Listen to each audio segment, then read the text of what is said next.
Hey guys, we are back again for a episode of Coffee and Questions with a special guest. Look who is joining us We today. found her Woo! in Vegas. Yeah, she was walking the streets in Vegas. No. All right, so introduce yourself. I guess everybody Everybody pretty much knows knows me. who you Everybody are. are. Yes. But Carmen Page from Georgia, and we're up here visiting and doing a few things. So Yeah. got to meet up with Eric and Vicky, and it's always nice. We thought we would kind of do a Coffee and Questions again from a remote location. This seemed like a good place to do it. So, you said you got some questions for me. I do. I had two questions that I thought of. The first one I kind of give you a heads up on ergonomics. I noticed that a lot of people that in our group will occasionally say, they have a back issue, they have a neck issue. And I do know that repetitive motions and stuff, but what do you do? Because I know you've been in it for so long, you surely by now have had the issue of having neck problems or back problems because you didn't want to let a project go, or maybe you weren't set up right. Yeah, well, when I started, again, I was a kid when I started, and when you're a kid, nothing hurts and everything heals overnight. So I can remember, for a long time I was bent over and constantly hunched over, and I have neck issues and lower back issues, which I think is probably about 80% of the people out there in general anyway. But what I found over the years is having something with some type of back support and having your bench height right. And for me, that was the big thing. Is my bench would be too low and I would be hunched over.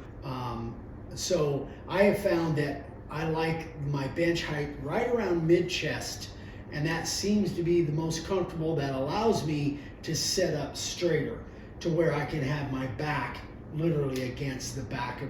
Now, that being said, right now I'm carving on just a push around stool, but I really should have something with a lower back support, and I did have, but that chair kind of went bad, so I need to actually find another chair, something with a little bit of back support. So what I suggest to do is look, have your spouse or somebody take a picture of you while you're carving, or a little video, and because we can't see ourselves most of the time, we don't know when our posture is off. I suggest to take some photographs, or have somebody take some photographs or a video, and see what you're doing and how you're doing, and whether your back is straight, whether your posture is correct. So, Do you mostly listen to your body as far as when to take a break, or do you make yourself take a break every so often to keep from running into a problem? I think that for me, most of the stuff I'm doing in not more than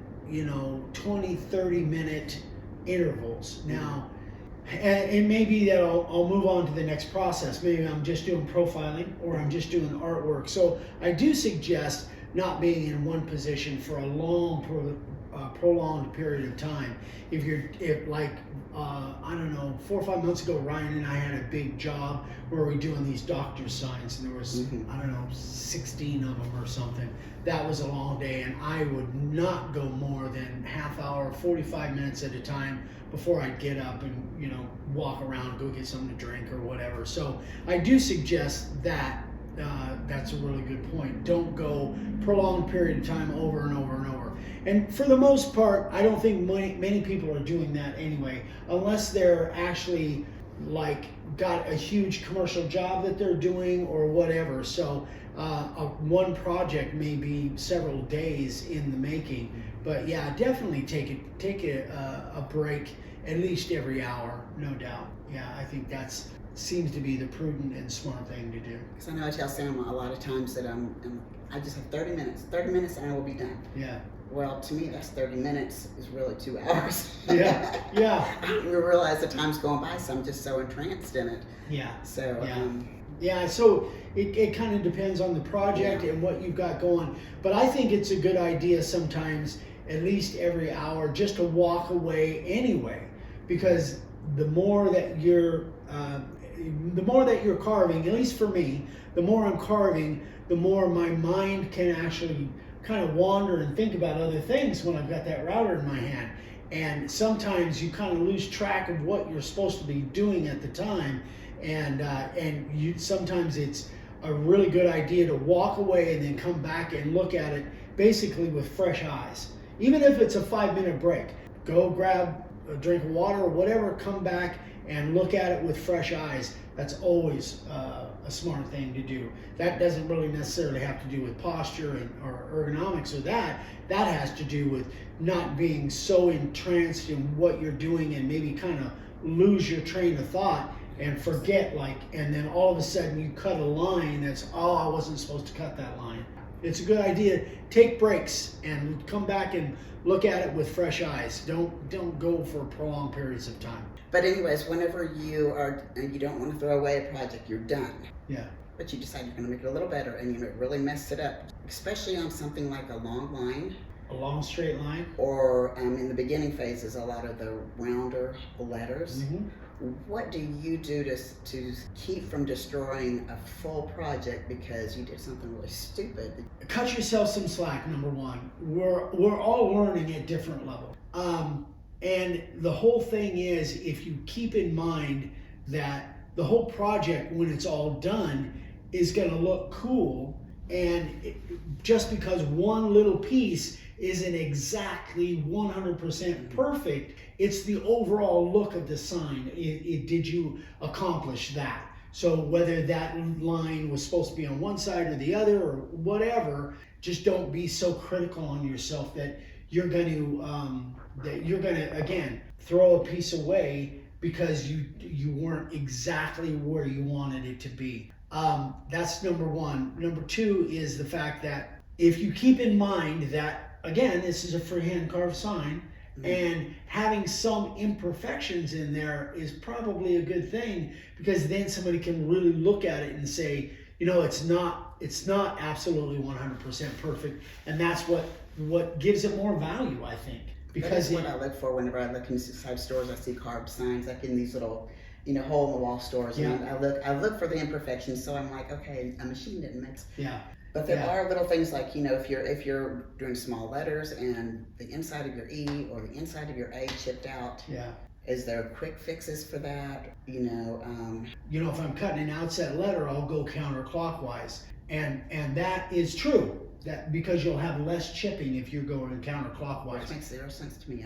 Yeah, it's because of the way the router bit is traveling. Okay. It's going to be a lot less likely. But if you're cutting an inset letter, then you have to remember the part that's going to chip out is the middle of that R or the middle of that A. Exactly. And so you treat that like it's an outset piece. So you want to go counterclockwise around that outset piece. Again, if it's outset letter and you're cutting an A, you're going counterclockwise, great.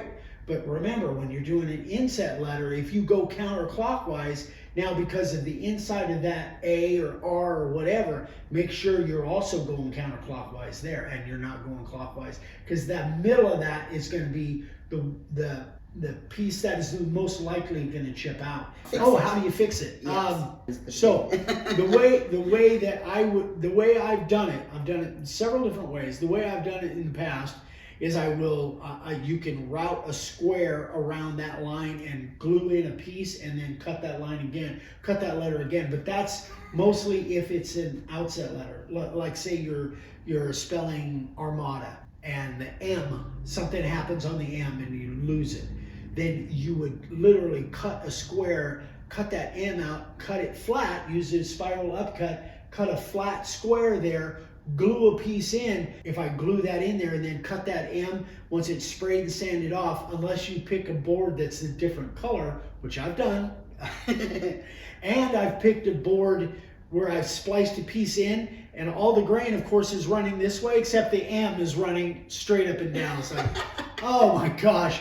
But nobody noticed but me. So that's one way to do it. Another way to do it is somebody had carved a big sign and they had an address on the bottom of it, inset letters, and misspelled it. Well, wait a minute, why don't you just make another board and then attach it right over the top of that bottom line. It was 1234, Williams Street or whatever. So I suggested that she just make another board, literally, and carve what was right and attach it right over the top of the board. And then it becomes kind of an overlay. gives it more of a three-dimensional look, and the customer never knew. And it gives it a little bit more, it actually looked really, really good. So that's another way that you can fix something, is just make another one, put it over the top of it, and you know, you can put a nice edge on it or whatever, and make it kind of look like you're supposed to do it that way. That makes more sense, because I was trying to just like make the letters. Oh my gosh, I've done that too. Think about that. I've tried that too. So like, if it's an inset letter, depending on how big it is, if it's an inset letter, you could cut that flat, like I was talking about, and then glue a piece in there and then recut it. Let it dry and then recut it. That's much easier than trying to cut a triangle of an A just the right size and glue it in place. It's much easier. Glue it in place, trust your glue, and then recut it. Okay, all right.